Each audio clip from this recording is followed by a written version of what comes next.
Welcome to ఐటన్ news. నేను మీ మాధురి. ఈరోజు మనం ఎన్నో సంవత్సరాలుగా గత 500 ఏళ్ళుగా రామయ్య గురించి పరితపిస్తున్నారు భారతీయులు. అలాంటి రామయ్య గుడి ఈ జనవరి 22న ప్రారంభోత్సవం కానుంది అయోధ్యలో. మరి ఆ అయోధ్యకి సంబంధించి హైదరాబాదులో చాలా చాలా చాలా చాలా చాలా ఇవి జరుగుతున్నాయి. మొన్నటికి మొన్న ఇక్కడ తలుపులు కానీ ద్వారాలు కానీ ఇక్కడే తయారయ్యాయనే వార్తలు మనం విన్నాము. అలాగే ఇప్పుడు ఆ శ్రీరాముని పాదాలు ఏవైతే ఉంటాయో ఆ పాదాలని మన హైదరాబాద్ బోయినపల్లి వాసులే వాటిని తయారు చేశారు. శ్రీమద్ విరాట్ కళాకుటీర అనే ఒక వర్క్షాప్ వాళ్ళు దాన్ని తయారు చేశారు. దాని యజమాని రామలింగాచారి గారు మనతో పాటు ఉన్నారు. అసలు ఎలా తయారు చేశారో, వాటికి ఎంత వెయిట్ పట్టింది, బంగారం ఎంత యూజ్ చేశారు, ఇలాంటివన్నీ కూడా తెలుసుకుందాము. నమస్తే అండి. అయోధ్య రామునికి పాదాలు మీ చేతుల మీదుగా చేశారు, ఎలా అనిపిస్తుంది? చెప్పుకోలేనంత ఆనందం అది. మనసు నిమ్మలం ఉన్నది, ప్రశాంతంగా ఉన్నది. అది మాటలలో చెప్పాలంటే ఒక పదాలుగా సరిపోలేము అన్నంత ఆనందం మనకు. ఇప్పుడు రామ పాదాలు ఉన్నాయి కదా, ఇప్పుడు అవి ఎవరైనా అంటే గుడి నుంచి మీకు ఏమైనా ఆర్డర్ వచ్చిందా, లేకపోతే దాని గురించి మీ వరకు రావడానికి, పాదాలు మీ వరకు చేయటానికి రావటానికి ఏది కృషి చేసిందంటారు? ఈ పాదాలు ఆర్డరు మేము తయారు చేయడానికి మాకు వచ్చిన అవకాశం ఏంటంటే, అయోధ్య భాగ్యనగర్ సీతారామ ఫౌండేషన్ అంటే ఇది ఒక సంస్థ. వాళ్ళు ఈ సంస్థ నడిపించేవాళ్ళు, అంటే స్వామివారికి సేవ చేసుకునే వాళ్ళు హైదరాబాద్ వీళ్ళది. వీళ్ళు మేము చేసిన వేరే దేవాలయాల్లో మా పనితనం అనేది చూసిన తర్వాత పక్కడున్న పని అనేది వాళ్ళకు ఐటమ్ ఆ వస్తువుల వాళ్ళకు నచ్చినప్పుడు, ఆ విషయం మొత్తం తెలిసినప్పుడు వాళ్ళు మనకు ఫోన్ చేసి మా దగ్గరకు వచ్చి ఇట్లా అయోధ్య రాముల వారికి పాదుకలు కావాల్సి వస్తుంది, మరి దీన్ని మీరు తయారు చేసేయాలని చెప్పేసి ఆయన శ్రీనివాస్ శర్మ ఆయన మమ్మల్ని అడిగిండు. అడిగితే సరే చేసిస్తామని మేము అక్టోబర్లో మాట్లాడుకున్నది ఈ విషయము. మామూలుగా అంటే ఇంత పనితనం ఉన్న పాదుకలు కాదు, ఇంత వెయిట్ ఉన్నది కాదు. రాగి రేకుతోన అప్పుడు తయారు చేసి పాదయాత్రకు అది శ్రీకాకుళం నుంచి బయలుదేరింది. అవి అప్పట్లో చేసింది ఇంత కాస్ట్లీ లేదు, ఇంత పనితనం కూడా లేదు అందులో. కానీ అది ఒక 1 వీక్లో, అంటే ఒక వారం రోజులలో తయారు చేసినాం. అది అక్టోబర్లోనే 28 తారీఖు నాడేమో శ్రీకాకుళం నుంచి బయలుదేరింది. అది దానికి ఎంత టైం పట్టింది, దానికి ఎంత రాగి యూస్ చేశారు? దానికి 2.5 కేజీలు 3 కేజీలు ఇంచుమించు ఉంటాయి. దాన్ని కూడా బంగారు తాపడం చేసినాము. కాకపోతే ఇది వెయిట్ ఎక్కువ, ఇది కాస్టింగ్ వర్క్ కనుక వెయిట్ ఎక్కువ ఉంటుంది, సాలిడ్ అన్నట్టు. అది కొంచెం రేక్తో షీట్తో తయారు చేసిన తక్కువ ఉన్నది. అది అక్టోబర్ 28 తారీఖు నాడు తయారు చేసి ఇచ్చిన తర్వాత వాళ్ళు 28 తారీఖు నాడు ఇక్కడి నుంచి తీసుకుపోయి శ్రీకాకుళం నుంచి పాదయాత్ర స్టార్ట్ అయింది వాళ్ళది. ఇప్పుడు ఒక 2-3 రోజుల కిందనేమో మహారాష్ట్ర దాటి ఉత్తరప్రదేశ్లో ఎంటర్ అయింది ఒక పాదయాత్ర. అంటే రాగితో చేసిన బంగారం తాపడం అది టోటల్ దేశం అంతా అవుతుందా అండి? అది అంటే ఇక్కడి నుంచి ఆంధ్ర నుంచి ఉత్తరప్రదేశ్ దాకా అయితే పోయింది. మధ్యాహ్నం ఏ రాష్ట్రం నుంచి ఎట్లా పోయిన రూట్ అనేది తెలియదు నాకు సరిగా. అది అక్కడ వెళ్ళిపోయిన తర్వాత వీళ్ళు అదేమో ప్రచారానికి, అంటే ప్రచారం అంటే సేవ, పాదయాత్ర ఇవన్నిటికీ దాన్ని యూజ్ చేసుకురు ఆ సెట్ను. దాని తర్వాత అప్పట్లో అది డెలివరీ తీసుకునే రోజులనే మాకు 25-26 తారీఖు నాడు, అంటే అక్టోబర్ 28 తారీఖు స్టార్ట్ అయింది. మా దగ్గర ఒక 2 రోజుల ముందు తీసుకురు కనుక 27-26 తీసుకున్నప్పుడు అయ్యాలే మాకు ఇది వాళ్ళు అడ్వాన్స్ ఇచ్చారు, ఆర్డర్ ఇచ్చారు మాకు. ఇట్లా ఉండాలి మాకు పాదాలని ఆర్డర్ ఇచ్చిండ్రు వాళ్ళు. ఆర్డర్ ఇచ్చిన తర్వాత అక్టోబర్ 26-27 తేదీలు టైంలో ఇచ్చిన తర్వాత దీన్ని ఇచ్చిండు కరెక్టే, కానీ మరి దాన్ని ఏ పద్ధతిలో చేయాలి, ఏ కొలతల ప్రకారం ఉండాలి, దాని మీద డ్రాయింగ్ బొమ్మలు ఏమేమి ఉండాలి, అది ఎంత ఎత్తు మీద ఉండాలి, దానికి స్టోన్స్ ఏ కలర్లో పెట్టాలి, తర్వాత అది ఎంబోజింగ్ వర్క్లో ఎట్లా ఉండాలి, ప్రతిదీ డీటెయిల్స్గా ఉండాలని చెప్పేసి మా దగ్గర వర్క్కు సంబంధించినవి, శిలా విగ్రహాలకు సంబంధించింది కానీ, దేవస్థానం స్ట్రక్చర్ సంబంధించిన కానీ తమిళ్ బుక్కులు, అంటే మన తెలుగులో లేవు అవి బుక్కులు, కొన్నే ఉన్నాయి, 2-3 ఉన్నాయి. తమిళ్ బుక్కులు మా దగ్గర ఉన్నాయన్నమాట. ఎందుకంటే ఈ కళకు సంబంధించిన మ్యాటర్ మొత్తము పుట్టినిల్లు తమిళనాడు కాబట్టి మేము చానేళ్ళ నుంచి కూడా మేము ప్రతి వస్తువును కూడా తమిళనాడు వస్తువును బాగా అబ్జర్వ్ చేసాం, అంటే బాగా గమనిస్తాం దాన్ని.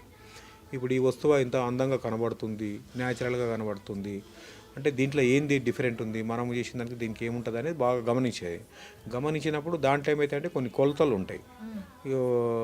పీఠము, కంఠము, పాదము, పద్మపీఠము, తర్వాత చౌకపీఠం అనేవన్నీ కొలతలు ఉంటాయి అన్నమాట. ఆ కొలతల ప్రకారం అంటే ఆ వస్తువుల వాళ్ళని మేము గమనించేది, ఈ వస్తువుల హైట్ ఎంత ఉంది, హైట్లో డివైడెడ్ బై ఎన్ని పాదాలు పెట్టిండు, ఎన్ని స్టెప్ బై స్టెప్పులు, అంటే వర్గాలు ఎన్ని ఉన్నాయి, ఏ వర్గం ఎంత ఎత్తులు ఉంది అని ఇవన్నీ కొలతల ప్రకారం జరుగుతుంది. ఇప్పుడు విగ్రహాలు చేస్తే కూడా కొలతలే ఉంటాయి దానికన్నీ. అంటే ఇప్పుడు మీరు పాదాలు చేశారు కదా, ఈ పాదాలు ఇప్పుడు రాములి వారి విగ్రహం ఉంటుంది కదా, దానికి దీనికి డైమెన్షనల్గా తీసుకుంటారా, లేదా పాదాలు డైమెన్షన్లో, విగ్రహం డైమెన్షన్లో ఉంటుందా? ఇది అక్కడ ప్రతిష్టాపన చేసే విగ్రహానికి శిలా విగ్రహము, ఆ శిలా విగ్రహానికి సంబంధించిన పాదుకలు కావంటే దానికి మ్యాచ్ అయ్యేటట్టు, దాన్ని కూర్చునేటట్టు దాని కొలతలు ఉండవు. ఇది పాదుకలు, ఇది పూజ చేసుకునేది. స్వామివారికి చిన్న చిన్న పాదాలు పెడితే రాముల వారికి సెట్ కాదు. పెద్ద పాదుకలు అంటే తక్కువలో మనము 12.5 అంగుళాలు పొడవు, 5.5 అంగుళాలు వెడల్పు, అది సైజు నిర్ణయం చేసుకున్న తర్వాత ఈ మా దగ్గర ఉన్న శిల్పశాస్త్ర గ్రంథాలు ఏదైతే ఉన్నాయో, పాతవి ఉన్నాయో, అందులో మేము కొన్ని ఐటమ్స్ అలా చూసుకున్న తర్వాత దాని మీద డ్రాయింగ్, అంటే బొమ్మలు ఏముండాలి, ఎట్లుండాలి అనేది దాని గురించి ఆలోచన చేసి దాని మీద సూర్యచంద్రులు, శంకు చక్రము, ఏనుగు, ఆవు, తర్వాత విల్లు, ఒక కత్తి, ఒక అంకుశం, తర్వాత పద్మాలు, తర్వాత కలశం. అన్నీ మీరు చెప్పినవన్నీ కూడాను విష్ణుమూర్తికి సంబంధించినవి. అంటే మరి రాముల వారు కూడా విష్ణు సంప్రదాయము, తర్వాత వచ్చేసి ఆయన వర్గానికి సంబంధించిన ఉన్నది కనుక మనం అవే వాడవలసి వస్తుంది. శివ సాంప్రదాయానికి వచ్చేటి వాడటానికి కొంచెం వీలు పడదు. శివ సాంప్రదాయంలో ఉన్న ఐటమ్స్ కూడా విష్ణు సాంప్రదాయంలో ఉంటాయి, విష్ణు సాంప్రదాయంలో కూడా శివ సాంప్రదాయంలో ఉంటాయి. ఇప్పుడు శివుడికి నాగపడిగా, అంటే మన సర్పము ఆభరణంగా ఉంటుంది. అదే సర్పము విష్ణుమూర్తికి శేషపాంపు కూడా ఉంటుంది. అంటే రెండిట్లలో కూడా కలిసి ఉంటాయి, అట్లా ఇబ్బంది ఏమి ఉండదు. అయితే దీంట్లో మనకు కావాల్సిన ఈ దశావతారాలు ఉన్నది కూడా తీసేసుకొని ఇదంతా డ్రాయింగ్ పేపర్ మీద కంప్లీట్ చేసిన తర్వాత ఇది మనం ఈ ఫౌండేషన్ వాళ్ళకి పంపించినాం. సార్ మరి ఇట్లా చేసినాము, దీన్ని మరి ఎట్లా ఉంది చూసుకుంటారా ఒకసారి అని అడిగినాం. అంటే సరే ఇది ఓకే, అంత బాగుంది, కొలతలు కూడా కరెక్టే ఉన్నాయి, దీన్ని మీరు వర్క్ స్టార్ట్ చేసుకోండి అని. అప్పటికే మాకు 1 నెల దాటిపోయింది. అది అంటే ఇప్పుడు పాదుకలు అనేవి మ్యాక్సిమం రాతి తాపడం మీద చేశారా, లేకపోతే ఆ పాదుకలు అనేవి అన్నీ కూడాను అంటే మొత్తం ఆ సాలిడ్ అనేది కంప్లీట్గా లోహాలతోనే చేశారా? ఇది మొట్టమొదలు చేసినది ఇప్పుడు ఈ కొలతల ప్రకారంగా డ్రాయింగ్ అయిన తర్వాత ఇది ఒక మాస్టర్ పీస్ అని ఒకటి తయారవుతుంది. ఇది మన ఒక జిరాక్స్ పేపర్లో జిరాక్స్ పెడితే ఫస్ట్ పేపర్ నుంచి ఎన్ని పేపర్లు అయినా తీసుకొని ఎట్లుంటుందో ఒక మాస్టర్ పీస్ ఒకటి ఫస్ట్ మనం తయారు చేసుకోవాలి. అది పర్ఫెక్ట్గా శాస్త్రోక్తంగా సూత్రపరంగా కరెక్ట్ ఉండాలి. అది దాని తర్వాత అది ఎట్లుంది దాని ప్రకారంగా మిగతాది కూడా వస్తుంటుంది అనమాట. అయితే ఇది ఒకటి ఇత్తడి రేకు మీద ఫస్ట్ మేము ఒక ప్యాటర్న్ తయారు చేసి మళ్ళీ పంపించినాం. డెప్త్ వర్క్ ఎట్లా ఉన్నది, బ్యాక్గ్రౌండ్ ఎట్లున్నది, దానిలో లోపల ఫినిషింగ్ ఎట్లున్నది అని మొత్తం అడిగినాం వాళ్ళకి. అంటే అంత బాగుంది, ఓకే మంచిగానే ఉంది, చేసేయండి అని చెప్పారు. ఆ ప్యాటర్న్ మొత్తం తయారు చేసేవాడు అప్పటికి 15 రోజులు దాదాపు వెళ్ళిపోయింది మాకు. వెళ్ళిపోయిన తర్వాత ఇక అదే ప్యాటర్న్ తోటి మళ్ళీ మేము పంచలోహాలతోటి దాన్ని మోల్డింగ్, క్యాస్టింగ్ అంటే పోత పని, అంటే మెటల్ కరిగి అచ్చుగట్టిపోయడం, అది ఒక 1 వీక్లో అదొకటి అయిపోయింది పంచలో. ఇప్పుడు ఇవి ఉన్నది కదా, అంటే ముందు ఇత్తడి రేకు మీద చేసామన్నారు కదా, అది ఒక డబ్బా అంటే ఒక గుళ్ళ దాంట్లో చేసి మీరు ఈ పంచలోహాలు కరిగించి అందులో వేశారా? ఈ ఇత్తడితో చేసిన ప్యాటర్న్ ఏదైతే ఉందో దాంట్లో మట్టి బాక్స్లో బాక్స్ తయారవుతుంది. అంటే మట్టిలో అచ్చు కడతారు. అచ్చు కట్టిన తర్వాత అండ్లకించి ఇత్తడి తీసేసినాక లోపల హాలో పాదం ఎట్లా ఉందో అట్లనే ఉంటుంది హాలో. దాంట్లో మనం పంచలోహం కరిగి పోసినప్పుడు ఈ తీసేసినది ఎట్లా ఉందో అందులో మోల్డింగ్ అయిన పీస్ కూడా అట్లనే బయటికి వెళ్తుంది. అది పంచలోహం చేసేటప్పుడు ఇప్పుడు ఇత్తడి భూమిలో అట్లనే దొరకదు తీయనికి. ఇత్తడి తయారు కావాలంటే రాగి, తగరం ఈ 2 కలిస్తే ఇత్తడి అవుతుంది. రాగి, సత్తు కలిస్తే, సత్తు అంటే మన బ్యాటరీ సెల్ మీద ఉండే పొర, అది సత్తు అంటారు దాని తెలుగులో. ఈ రాగి సత్తు కలిస్తే ఇత్తడి అవుతుంది. ఇత్తడి డైరెక్ట్ భూమిలో దొరకదు. తర్వాత ఇంకోటి మిశ్రమ లోహం అనేది మనము కలిపితే అది పంచలోహం అంత ప్రాధాన్యత రాదు.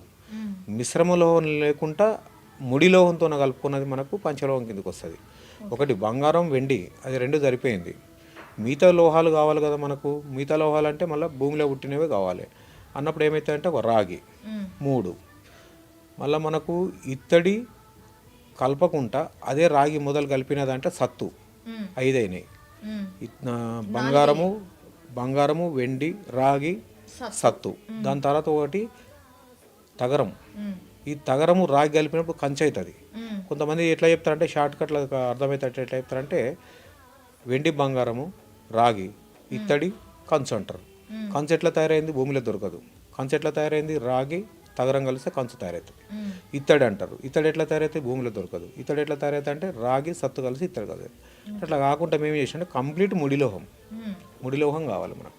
ఆ ముడిలోహం కావాలంటే బంగారము, వెండి, రాగి, తగరము, సత్తు, ఈ 5 ఒక 200 గ్రాములు 300 గ్రాములు మనం తయారు చేసుకోండి. ఎందుకంటే బంగారం ఎక్కువ పెట్టడం ఇంకా ఇబ్బంది కదా. తాపడానికంటే వాళ్ళు ఇస్తారు, మళ్ళీ మౌల్డింగ్కు అంత ఇవ్వాలంటే కష్టమవుతాయి. దీన్ని మనము దాని లెక్క ప్రకారంగా భాగాలతోటి మనం పంచలోహాన్ని ఫస్ట్ మనం తయారు చేసుకుంటాం. ఓకే, అది ఎన్ని కేజీల వరకు తయారు చేశారండి? పంచలోహము 2 పాదాలు కలిసి మనకి ఎంత వస్తుంది? ఇప్పుడు 12 కిలోల 600 గ్రాములు 2 పాదాలు తయారైనాయి. అందులో మనకు దాంట్లో 1 కేజీ, దీంట్లో 1 కేజీ ఇంచుమించు మన పంచలోహం ఉంటుంది. అయితే దీంట్లో మనం మొత్తం రాగి మెల్ట్ చేస్తాం. మొత్తం రాగి, ప్యూర్ రాగిని మెల్ట్ చేసినాక ప్యూర్ రాగిలో మనకి పంచలోహం కలిసిపోతుంది. అంటే ఇప్పుడు రాగి కంప్లీట్గా ఒక 12,000 గ్రామ్స్ తీసుకున్నారు అంటే 12 కేజీలు తీసుకుని ఉంటారా? ఎక్కువనా అంతుంటుంది. రాగిలోనే మిగతా లోహాలన్నీ కలుపుతారు. రాగిలో మొత్తం కరిగిన తర్వాత దాంట్లో మనం పంచలోహం మిక్స్ చేస్తాం. పంచలోహం అంటే రాగి ఉంటుంది కదండి ఆల్రెడీ. ఎక్కువ మొత్తం పెద్ద మొత్తంలో ఉన్నది రాగి కావాలి కదా. ఓకే, పంచలోహం పెట్టలేము. మొత్తం పంచలోహం అంటే అది మెటల్ హార్డ్ అయిపోతుంది, పని చేయలేము. అది హార్డ్ ఉండి కొడుతుంటే పీసులు ఎగిరిపోయే అవకాశం ఉంటుంది. కాపర్ ఏంటంటే, రాగి ఏంటంటే మెత్తటి లోహం. అది మనం ఎంత పని చేసుకున్నా కానీ మనకు అనుకూలంగానే ఉంటుంది. అది ఎగిరిపోకుండా ఉంటుంది, ఖరాబ్ కాకుండా ఉంటుంది. రాగి కలిపిన తర్వాత ఈ పంచలోహం అనేది మనము పాలల్లో పెరుగు తోడు ఎట్లా వేస్తామో ఈ పంచలోహం అనేది అందులో వేస్తాం. వేసినప్పుడు ఆ పంచలోహంతో ఈ పాదాలు మనకు క్యాస్టింగ్ వరకు మొత్తం కంప్లీట్ అయ్యి బయటకు వచ్చేసి. ఇప్పుడు పంచలోహాలు అంటే బంగారం, వెండి, రాగి, తర్వాత ఈ సత్తు, తగరం, ఇవి ఎంతెంత పాలు తీసుకున్నారు? ఇది బంగారము కొంచెం తక్కువ పర్సెంటేజ్లో ఉంటుంది. ఖరీదైన వస్తువు కనుక, లోహం కనుక తక్కువ పర్సెంట్. అది వెండి కొద్దిగా ఎక్కువ ఉంటుంది. ఇప్పుడు 2 కేజీలు ఉందనుకోండి, ఇప్పుడు పంచలోహం మనం అందులో మిక్స్ చేసినాం కదా, అందులో దాదాపు 1 తులంన్నర 2 తులాలు, దానికి తులం, దీనికి తులం, 2 తులాల బంగారం వరకు ఉంటుంది. ఒక పావు కేజీ వెండి ఉంటుంది. ఇంకొక 100 గ్రామ్స్, హాఫ్ కేజీ 100 గ్రామ్స్ అట్లా రాగి ఉంటుంది. ఈ సత్తు తగరం ఇంకా తక్కువ ఉంటుంది. అది ఒక 100 గ్రాములు 50 గ్రాములే ఉంటుంది. ఎందుకంటే ఈ 2 వస్తువులు అందులో కలిసినప్పుడు హార్డ్ ఎక్కువ అయిపోతుంది. మిగతా అన్నీ మెత్తగానే ఉంటాయి. ఈ 2 కలిసినప్పుడు హార్డ్ అయిపోతుంది. ఈ 2 కలిపినాక ఇది తీసి మనం అందులో కలిపినప్పుడు దానికి 1 కిలో, దీనికి 1 కిలో అట్లా కలిసి వస్తుంది. దాని పంచలోహం. ఇప్పుడు ఈ పాదుకలు తయారు చేయడానికి మీకు ఎంత టైం పట్టింది? అంటే ఈ పాదాలు తయారు చేయడానికి ఎంత టైం పట్టింది? ఇప్పుడు కంప్లీట్ తయారయ్యి అయోధ్యకు పోయిన పాదాలు తయారు చేయడానికి 20 నుంచి 25 రోజులు పట్టింది. అయితే అంతకుముందుకు దాని గురించి మనము మాస్టర్ పీస్ తయారు చేసుకోవడానికి మనకు అదొక 40 రోజులు పట్టింది. అంటే టోటల్గా మాస్టర్ పీస్ కాకుండా ఇవి చేయడానికి దగ్గర 2 నెలలు టైం పట్టింది. అక్కడి నుంచి ఇప్పటి వరకు మనకు 2 నెలలు పట్టింది. 2 నెలలు ఇది పట్టింది. ఎంతమంది కళాకారులు దీంట్లో పాల్గొన్నారు? దీంట్లో మాస్టర్ వర్కర్గా అయితే మొత్తం నేను చేసుకుందే. ఇంక ఇట్లా మా షాప్లో ఉన్న మా వర్కర్స్, మా కళాకారులు, మా చేతి దగ్గర ఉండేవాళ్ళు అందరం కలిసి ఒక 6 మంది దాకా ఉంటారు. పాలిష్ కంప్లీట్ అయిపోయే వరకు కూడా. ఇది గోల్డ్ బంగారం ఎక్కించారు. ఈ పంచలోహంతో తయారైన తర్వాత అది క్యాస్టింగ్లో అంత ఫినిషింగ్ ఉండదు, ముద్ద ఉంటుంది. అది దాన్ని ఎక్కడెక్కడ చెక్కాలి, ఎక్కడెక్కడ స్మూత్గా కొట్టాలి, లెవెల్గా మూలలతోటి, సుత్తతోటి. దాని తర్వాత వచ్చేసి ఎక్కడెక్కడైతే మనము ఆఖరైతో అంటే ఆ ఫైల్ ఎక్కడెక్కడ చేయాలి, ఫైలింగ్ చేయాలి, ఫినిషింగ్ ఎక్కడ చేయాలి, ఇదంతా ఒక్కొక్కటి రకరకాల. ఒక దగ్గర 200-300 టూల్స్ ఉంటాయి. అవి ఆ టూల్స్ తోటి మొత్తం మెల్లమెల్ల చెక్కుంటూ వచ్చేసి మనకు కావాల్సినంత షేప్లోకి వచ్చినంత వరకు పని చేయవలసి వస్తుంది. అంతా కంప్లీట్ అయిపోయిన తర్వాత ఈ ఐటమ్ను మనము పాత రసంతో, మెర్కురీ అంటారు ఇంగ్లీష్లో, ఆ పాతరసంతో ఈ బంగారం వీళ్ళు దాతలు ఎవరైతే ఇచ్చిన బంగారం ఉన్నదో ఆ బంగారాన్ని పత్తులాగా పన్ని కొడతారు. పన్ని అంటే మళ్ళీ దాని మీద బంగారు తాపడం చేశారా? పంచలోహం అయిపోయిన తర్వాత బంగారం, పంచలోహం అయిపోయిన తర్వాత దాని మీద మెర్కురీ అంటే పాతరసం, పాతరసం అయిన తర్వాత అప్పుడు దాని మీద పాతరసం మీదనే కంటిన్యూగా బంగారం అంటిస్తూనే ఉండాలి. బంగారం పొరలు పొరలు అంటియాలి దాన్ని. ఓకే. పాదరసం ఎందుకు సార్?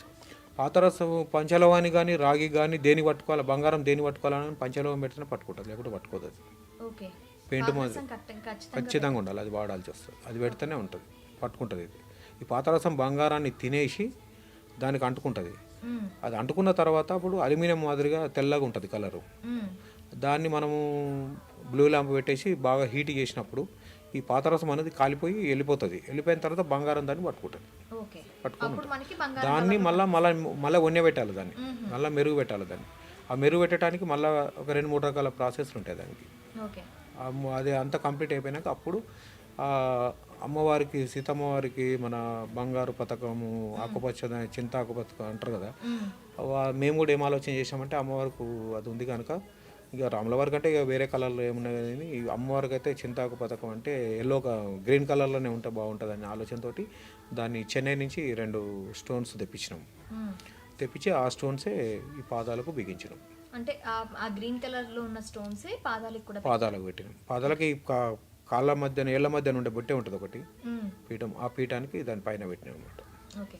ఇప్పుడు బంగారు తాపడం చేశారన్నారు కదా, ఆ బంగారం ఎంతవరకు పెట్టారు? ఇంట్లో బంగారము జోకలేదు మేము.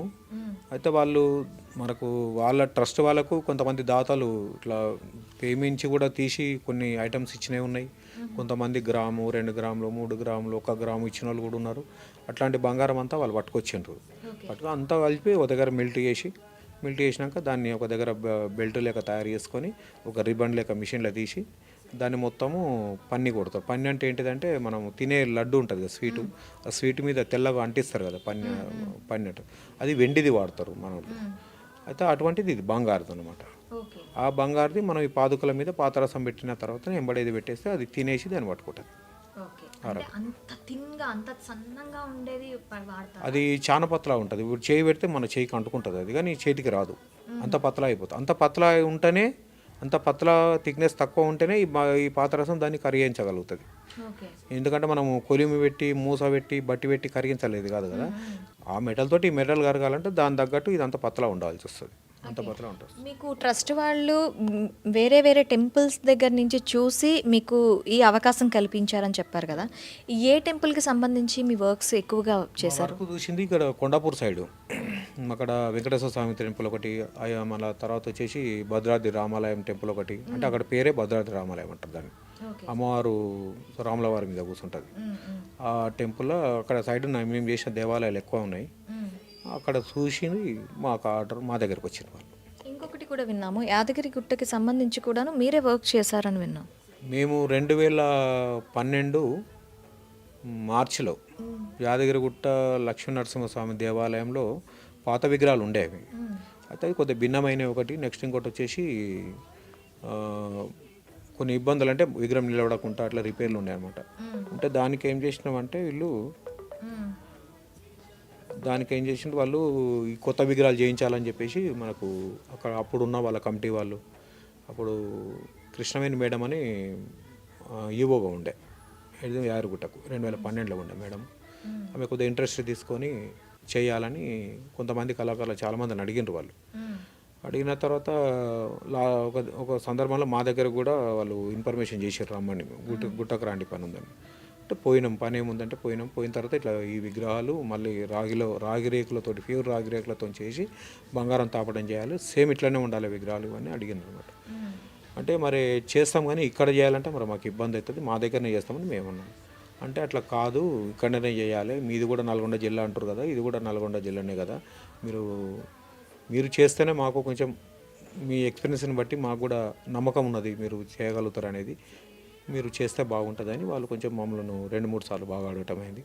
అడిగితే ఇక వాళ్ళు అడిగిన దాన్ని బట్టి ఒకటి ఆలోచన. నెక్స్ట్ ఇంకోటి వచ్చేసి అంత పెద్ద పుణ్యక్షేత్రానికి చేస్తే మనకు కూడా బయట ఉంటే ఇంకా 4 పనులు ఎక్కువ చేసుకోవచ్చు, ఇంకా 4 రూపాయలు ఎక్కువ సంపాదించుకోవచ్చు, కానీ యాదగిరిగుట్టలో చేసిన పేరైతే రాదు కదా అని చెప్పేసి మా బంధువులు కూడా కొంతమంది ఉండి, మా ఫ్రెండ్స్ మా బంధువులు ఉండి కూడా అది వర్క్ చెయ్యి తప్పకుండా వాళ్ళు అడిగినారు కదా, కాదనకు చెయ్యి, నువ్వు చేస్తే అంతకాడ లక్ష వస్తాడు, ఇంక 10 లక్షలు పని చేసుకోవచ్చు, కానీ నా పేరు ఎత్తుకోవడానికి రాదు అని చెప్పేసి వాళ్ళు మాకు ప్రోత్సహించారు అన్నమాట. ప్రోత్సహిస్తే మేము సరే అని చెప్పేసి వాళ్ళ దగ్గర ఆర్డర్ తీసుకొని, ఆ దాత దగ్గర అమౌంట్ తీసుకొని అక్కడనే వాళ్ళు కొంచెం మాకు ప్లేస్ ఇచ్చారు, ఒక షెడ్.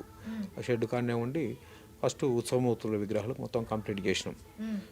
దాదాపు ఒక 3 నెలలు పైన 4 నెలల దగ్గర పట్టింది. అది చేసిన తర్వాత ఇంకా అట్లనే మళ్ళీ కవచమూర్తులు ఉన్నాయి లోపల, గుండుకు ఉంటాయి. జ్వాల నరసింహస్వామి అని, లక్ష్మీ నరసింహస్వామి అని, యోగ నరసింహస్వామి అని ఇవన్నీ ఉంటాయి అన్నమాట. ఇక అవి కూడా మళ్ళీ ఆర్డర్ ఇస్తే అవి కూడా కంప్లీట్ చేసినాం. ఇక కొన్ని అయితే ఇక్కడ వేసి ఇచ్చి అక్కడ ఇచ్చినాము. మెయిన్ విగ్రహాలు మాత్రం అక్కడనే తయారు చేసినాం. అంతా తయారైన తర్వాత కూడా వాళ్ళు బంగారం తెచ్చిస్తే ఆడనే ఉండి మొత్తం బంగారం ఎక్కిచ్చేసి కంప్లీట్ చేసి ఇచ్చేసినాం. ఆ వర్క్ అయిపోయిన తర్వాత మన మాజీ ముఖ్యమంత్రి కేసీఆర్ గారు వచ్చినప్పుడు ఎప్పుడైతే పునర్నిర్మాణం చేసిండో దేవాలయాన్ని మొత్తాన్ని చేసిన తర్వాత మెటల్ వర్క్కు మొత్తము నాకు ఆర్డర్ ఇస్తామని అడిగిండ్రు వాళ్ళు. టీ ప్లాజాలో వాళ్ళు పిలిచి, మన ఆనంద సాయి, కిషన్ రావు వీళ్ళంతా ఉన్నారు కదా, మీటింగ్లలో కలుస్తుండ్రు వాళ్ళు. ఇది మీ గురించి మేము వేరే తెలుసుకోవాల్సిన అవసరం లేదు, ఆల్రెడీ మీరు గర్భగుళ్ళ వేసినోళ్ళే కనుక, పాత వాళ్ళే కనుక మీ మీద ఇక మళ్ళీ వేరే తెలుసుకోవాల్సిన విషయం ఏముండదు, మీరు ఆర్డర్ తీసుకొని మాకు చేయండి ఇట్లా సంగతి అని అంటే, అంత పెద్ద పని తీసుకోవడానికి ఇప్పుడు అవకాశాలు లేవు. ఎందుకంటే వర్కర్లు లేవు, రోజు రోజుకు వర్కర్లు తగ్గిపోతున్నారు, ఈ వర్క్ చేసే వాళ్ళు లేరు, తగ్గిపోతున్నారు. అంత పెద్ద పని ఇప్పుడు అదేమో కోట్ల మీద ఉన్న పని, అంత పెద్ద వర్క్ నేను చేసే పరిస్థితిలో లేను. తీసుకున్న తర్వాత నేను ఇబ్బంది పడతాను, మళ్ళీ మీరు ఇబ్బంది పడతారు, బాగుండదు ఇట్లా సంగతి అని అంటే, సార్ ఉండేమనంటే ఇది హ్యాండిక్రాఫ్ట్ డిపార్ట్మెంట్ నుంచి వచ్చిండ్రన్నమాట. వాళ్ళకి ఫోన్ చేస్తే వాళ్ళు మా గురుగారికి చేస్తే, మా గురుగారు రిటైర్డ్ అయ్యింటే మా గురుగారు రాగి వీరబ్రహ్మచారి వరంగల్ ఉంటారు వాళ్ళు, అంటే రంగశాపేటలో. మా గురుగారు ఏమన్నారంటే, నేను అంత టైం తీసుకొని రిస్క్ తీసుకొని చేసే పరిస్థితుల్లో లేను ఇప్పుడు, నేను రిటైర్మెంట్ అయినా. తర్వాత మా శిష్యుడు ఉన్నాడు, ఆయన అడిగేటప్పటికే రిటైర్మెంట్ దగ్గరకు వచ్చేసింది. మా శిష్యుడు ఉన్నాడు, ఆయన అన్నిట్లో ఇంకా అనుభవం ఉన్న మనిషి, మేము నేర్పించిన పని కూడా ఇప్పటివరకు కూడా ఏమి ఇబ్బందులు ఏం లేదు, మంచిగా చేస్తాడు, పర్లేదు అంటే సరే అని చెప్పేసి మేమిద్దరం పోతే అప్పుడు యాదాద్రి డెవలప్మెంట్ అథారిటీ మెంబర్గా నాకు అవకాశం ఇచ్చారు. దానికి ఇచ్చి మాకు ఒక సర్టిఫికేట్, ఒక లెటర్ టైపులు ఇచ్చారు. మేము అప్పుడు మీటింగ్లో పోయి మన ఏంటిది టెండర్ల మీద ఎంత కాస్ట్ పడుతుంది ఈ వర్క్కు, వాళ్ళు వేసిన టెండర్ మీద మనం ఎంతవరకు అయితే ఇవ్వచ్చు, అక్కడ పనులకు లాస్ కాకుండా ఇక్కడ దేవస్థానానికి లాస్ అదనంగా భారం పడకుండా దీనికి కరెక్ట్ ఎటువంటి పనితనం చేయాలి, ఇలా దీనికి ఎంత రేటు ఇవ్వాలి, ఇలా ఏ మెటల్ మనం కరెక్ట్ యూజ్ చేపియాలి మనము అనేది, ఆ వర్క్ డ్యూటీస్ అంతా నాకు బాధ్యత అయిపోయారు మన ఎవరు యాదాద్రి వాళ్ళు. లెక్క ప్రకారంగా మేము అవన్నీ ప్రతి మీటింగ్లో టెండర్లకు విషయం కానీ, లేకపోతే వర్క్ ఎన్ఓసి ఇవ్వటం కానీ ఇవన్నీ మేము చూసుకొని మన ప్రతిష్టాపన కార్యక్రమం వరకు నేను ఆడ ఉండి చేసి ఇచ్చేసిన. ఇప్పుడు మరి 22న రామ జన్మభూమిలో అయోధ్య రాముని విగ్రహ ఆవిష్కరణ జరుగుతుంది, గుడి మళ్ళీ ప్రారంభం అవుతుంది, మరి వెళ్తున్నారా దానికి? అయితే ఈ పాదుకలు ఇచ్చేటప్పుడే చెప్పిండు, వీలైనంత వరకు మేము ఆహ్వానిస్తాము, మీరు రావాలి తప్పకుండా అని చెప్పిండు. కాకపోతే అక్కడ పరిస్థితులు ఇప్పుడు మనం పోయి అక్కడ 2 రోజులు కానీ 1 రోజు కానీ ఉండే పరిస్థితులు అయితే కనబడతలేవు. అక్కడ జనాలు ఎక్కువ ఉండటం కానీ, అక్కడ ఫెసిలిటీ అన్నీ సరిగా లేకపోవడం కానీ, అంటే సరిగా లేకపోతే అంటే ఇంత జనాభా అయిన తర్వాత మనం పోయి తెలిసి ఇబ్బంది పడేందుకు, బయట నుంచి వచ్చే వాళ్ళు చాలామంది ఉంటారు కదా, వాళ్ళ సౌకర్యాలు వాళ్ళు చేస్తారు. కానీ ఇప్పుడు పోయిన దానికంటే, ఇప్పుడు అడవుడిలో పోయిన దానికంటే రేపు ఫిబ్రవరి మార్చిలో పోవడం మంచి ఉత్తమం అనుకొని చెప్పేసి మేము ఈ ప్రోగ్రామ్ ఇప్పుడు పోయి క్యాన్సిల్ చేసుకొని ఫిబ్రవరి మార్చిలో పోవాలని ఆలోచనలో ఒక 15 మంది మా కళాకారులు మేము పోదామని ఆలోచన చేసినాం. ఇక్కడ ఎలా వచ్చింది? ఇది విశ్వకర్మ సేవా ట్రస్ట్ వారి ఆంధ్రప్రదేశ్, అయితే వీళ్ళు ఒంగోలు వీళ్ళది. అయితే వీళ్ళు మనకు ఒరిస్సా, తెలంగాణ, ఆంధ్రప్రదేశ్, ఇంకా ఏదో ఒక రాష్ట్రం, 4 రాష్ట్రాల వాళ్ళకు ఈ వర్కర్ల పనితనం కొంచెం మంచిగా ఉన్న వాళ్ళను సెలెక్షన్ చేసుకొని వాళ్ళు మనకు ఈ నంది అవార్డు ఇచ్చిండ్రు అన్నమాట. ఓకే, ఇక్కడ పంచలోహాల, ఇది కూడా పంచలోహాలేనా సార్? మామూలుగా ఇత్తడితోటి ఇవి డైరెక్ట్ రాగి సత్తు అంతే, ఆ 2 కలిసిన ఇత్తడి అవుతుంది. మిగతా అన్నీ కూడా రాగి, ఇవన్నీ పంచలోహం ఏం కావు. పంచలోహాన్ని వాడటానికి అవకాశం ఏంటంటే ఓన్లీ యంత్ర ప్రతిష్టాపన, ప్రాణ ప్రతిష్టాపన అయిన దానికే పంచలోహం వాడాలి. ఇవన్నీ షోపీసులలో పెట్టుకునేది, మామూలుగా పూజలు చేయకుండా పెట్టుకునేది, ఇవన్నీ మామూలుగా పెట్టుకునేది మొత్తం ఇత్తడి రాగి పెట్టుకోవచ్చు. కానీ పంచలోహాలతో పెట్టుకుంటే మాత్రం ప్రాణ ప్రతిష్టాపన చేసుకోవాల్సి వస్తుంది. ఖచ్చితంగా ప్రాణ ప్రతిష్టాపన చేస్తేనే పంచలు యంత్ర ప్రతిష్టాపన, యంత్ర ప్రతిష్టాపన. ప్రాణ ప్రతిష్టాపన కూడా కాదు, యంత్ర ప్రతిష్టాపన. యంత్రం మీద ఉండే బీజాక్షరాలే, బీజం అంటే గింజ, ఒక ఇత్తనం. ఆ ఇత్తనం అనేది ఆ యంత్రము మనకు మీద ఉండే బీజాక్షరాలు వీళ్ళు ప్రాణప్రతిష్ఠ కంటే ముందు దాదాపు ఒక 42 రోజుల ముందు కొన్ని వేల జపాలతోటి ఆ యంత్రం మీద ఉన్న మంత్రాన్ని జపం చేస్తారు వీళ్ళు. అంటే ఉదయము సాయంత్రము వీళ్ళు చదివే మంత్రం అనేది మన యంత్రాల మీద ఉన్న బీజాక్షరాలకు దాంట్లోకి శక్తి తీసుకొని ఆ నక్షత్ర బలానికి ఆ విగ్రహము, ఆ ఊరు పేరు, విగ్రహం పేరు, మెయిన్ టెంపుల్, ఆ ఊరి పేరు, తర్వాత వచ్చేసి ఆ నక్షత్రం, ఇవన్నిటికీ కుదరాలి. కుదిరినప్పుడు ఆ టైం ప్రకారంగా, నక్షత్ర టైం ప్రకారంగా యంత్రం ఎప్పుడైతే పంచలోహము, పాతరసము, తర్వాత వచ్చేసి నవరత్నాలు, నవధాన్యాలు ఇవన్నిట్లతోటి ప్రాణప్రతిష్టాపన చేస్తారో ఆ యంత్రం అనేది, ఆ యంత్రానికి బీజాక్షరాలు అనేది ప్రాణం పోసుకుంటుంది. ఓకే. ఇది బీజం అంటే ఇత్తనం, అంటే ఆ ఇత్తనం మొలకెళ్ళింది అన్నట్లు లెక్క. అది మొలకెళ్ళింది అంటే ఆ యంత్ర ప్రతిష్టాపనకు కూడా ఇంత స్టోరీ ఉంటుందా సార్? యంత్ర ప్రతిష్టాపన కరెక్ట్ 100% న్యాచురల్గా ఉండాలనుకుంటే మాత్రం ఇవన్నీ చేయాల్సి వస్తుంది, తప్పకుండా చేయాల్సి వస్తుంది. ఇవన్నీ కరెక్ట్ చేస్తేనే ఇప్పుడు తిరుపతి వెంకటేశ్వర స్వామి అంత వైభవంగా వెలిగిపోతుందంటే ఈ పద్ధతి ప్రకారం ఉంది కనుక వెలిగిపోతుంది. అక్కడ ఉండేది శ్రీచక్రం కదా సార్? శ్రీచక్రం అమ్మవారిది, యంత్రము స్వామివారిది. అమ్మవారిది. యంత్రం అనేది ప్రాణము, విగ్రహం అనేది దేహము. ఆ ప్రాణం ఉంటేనే దేహం పనిచేస్తుంది. ప్రాణం లేని దేహం ఏం చేస్తుంది? ఏం చేయదు. అట్లా అంటే అక్కడ ఉండే యంత్రానికి, దేవాలయంలో ఉండే యంత్రానికి అంతటి కనబడదు, విగ్రహం కింద ఉంటుంది. ప్రతిష్టాపన అయినాక ఫస్ట్ యంత్రాలు పెట్టేస్తారు. యంత్రాలు పెట్టేసినాక ముహూర్తానికి, కరెక్ట్ నక్షత్ర బలానికి ముహూర్తానికి యంత్రాలు పెట్టేసిన తర్వాత ఆ యంత్రం మీద ఈ విగ్రహం కూర్చోబెడతారు. ఇప్పుడు చాలా చోట్లలో మనకి విగ్రహాల ప్రతిష్టాపన అనేది జరుగుతూ ఉంటుంది. ఈ విగ్రహ ప్రతిష్టాపన జరుగుతున్న ప్రతి దీంట్లోని, ప్రతి టెంపుల్లో కూడాను ఈ యంత్ర ప్రతిష్టాపన అనేది జరుగుతూ ఉంటుందా? ప్రాణ ప్రతిష్టాపన అన్నప్పుడు యంత్రం తప్పకుండా ఉంటుంది. యంత్రం లేకుండా ప్రాణ ప్రతిష్టాపన ఉండదు. ఎందుకంటే కరెక్ట్ చేయాలంటే ఆ యంత్రానికి ఎన్ని వేల జపాలు అనేది ఉదయం సాయంత్రం అది జరిగిన తర్వాతనే లాస్ట్కు అప్పుడు ప్రాణ ప్రతిష్టాపన జరుగుతుంది. ఆ ప్రాణ ప్రతిష్టాపన జరుగుతూనే యంత్రము ప్రాణము, విగ్రహము దేహము. ఆ ప్రాణము ఈ దేహానికి వచ్చినప్పుడే అది మీ మన నమ్మకం, మన హిందువుల నమ్మకం ఏంటంటే స్వామివారికి నా కష్టాలు ఏదో చెప్పుకున్నా, అమ్మవారికి నా కష్టాలు ఏదో చెప్పుకున్నా, నా కోరికలు తీరాలంటారు. అలా తెలుగులో అంటే రాయి అంటారు. అది రాయి కాదు, కింద ఎంత ప్రాణ ప్రతిష్టాపనతోనే, అంటే ప్రాణాన్ని నువ్వు ప్రతిష్టాపన చేసినప్పుడు అది రాయి ఎట్లయితుంది? రాయి కాదు, భగవంతుని రూపంలో దేవుడే. అది అంటే యంత్ర ప్రతిష్టాపన, ప్రాణ ప్రతిష్టాపన అంటే చాలా చిన్నగా ఆలోచిస్తారు, ఏదో ఉందిలే అని. ఆ యంత్రాన్ని ప్రతిష్ఠించడానికి కూడా ఎన్ని రోజులు పడుతుంది సార్? ఈ జపాలకు కానీ, ఈ మంత్రం ఆ యంత్రం తీసుకోవటానికి కానీ, ఆ బీజాక్షరాలు యాక్టివేట్ అవ్వడానికి కానీ ఎంత టైం పడుతుంది? ఫస్ట్ యంత్రం తయారు చేసుకోవాలి. యంత్రం తయారు చేయాలంటే, యంత్రాన్ని తయారు చేయడానికి ముందే ఉండాలంటే ఆ విగ్రహానికి అయ్యప్పనే ఉండనుకోండి, వెంకటేశ్వర స్వామి ఉండనుకోండి, ఇంకా వేరే విగ్రహాలు ఎవరు ఉన్నా కానీ ఆ విగ్రహానికి ఏ యంత్రం వస్తుంది, మ్యాటర్ ఏంటిది, దాని మీద బీజాక్షరాల మ్యాటర్ ఏంది. దాని తర్వాత వచ్చేసి ఆ బీజాక్షరాలు ఆ రాగి రేఖ, వెండి రేఖ, బంగారు రేఖ, పంచలోహమ వీటి మీద ఈ యంత్రాలు మీద ఉన్న అక్షరాలు, బీజాక్షరాలు చెక్కాలి. అది చెక్కడం అంటే ఇప్పుడున్న కొత్త టెక్నాలజీ ఏంటంటే కెమికల్ ఇచ్చింగ్ అవుతున్నాయి అక్షరాలు. అదేమవుతుందంటే ఇప్పుడు భిన్నమైనట్లు లెక్క. అంటే ఒక రేకు మీద పీస్ ఎగిరిపోతేనే కదా అక్షరం కనబడేది, అది భిన్నమైపోయినట్లు లెక్కకు వస్తుంది. అట్లా పూర్వకాలం ఎట్లుందంటే అక్షరాన్ని మొలతోటి, పొగరతోటి దింపాలి కిందికి. అంటే కొట్టుకుంటా ఆ గీత పడతట్టు, కాలువ పడతట్టు అక్షరాన్ని దింపాలి. అంటే అక్షరాల అచ్చుల్ని పట్టుకొని ఇంతకు ముందు చేసేవారా? మొదలు ఒక ఉక్కు రాడుతోటి అక్షరాన్ని రాసుకొని దాని మీద నుంచి మొలతో కిందికి దింపుతుండ్రి. ఇప్పుడు అంత ఓపిక లేదు, అంత పని చేసేటో లేరు కనుక డైరెక్ట్ ఎచ్చింగ్ చేస్తారు. అంటే కెమికల్ వేసేసి అక్షరాన్ని ఫిలిం పెట్టి బయటికి తీస్తారు అన్నమాట. దాని మీద వచ్చిన అక్షరాలు, బీజాక్షరాలు యంత్రం మొత్తం టోటల్గా తయారైపోయిన తర్వాత ఆ యంత్రం మీద ఏం అక్షరాలు ఉన్నాయి, అది ఏ దేవునికి సంబంధించింది అనేది ఒక బుక్ ఉంటుంది. దీనికి మామూలుగా ఎవరంతా అలా పెట్టేది కాదు. మంచిగా దాని గురించి ఆలోచన, అవగాహన ఉన్నోళ్ళు యంత్ర సిద్ధి అనేది బుక్కులు ఇట్లా దొరుకుతాయి. దాని మీద గిన్ని వేల జపాలని ఒక లైన్స్ ఉంటాయి అన్నమాట. అది అన్ని వేల జపాలు ఉదయం సాయంత్రం చేయాలి. చేసిన తర్వాత లాస్ట్ టైంలోనే దాన్ని ప్రాణప్రతిష్టాపన ఇస్తారు.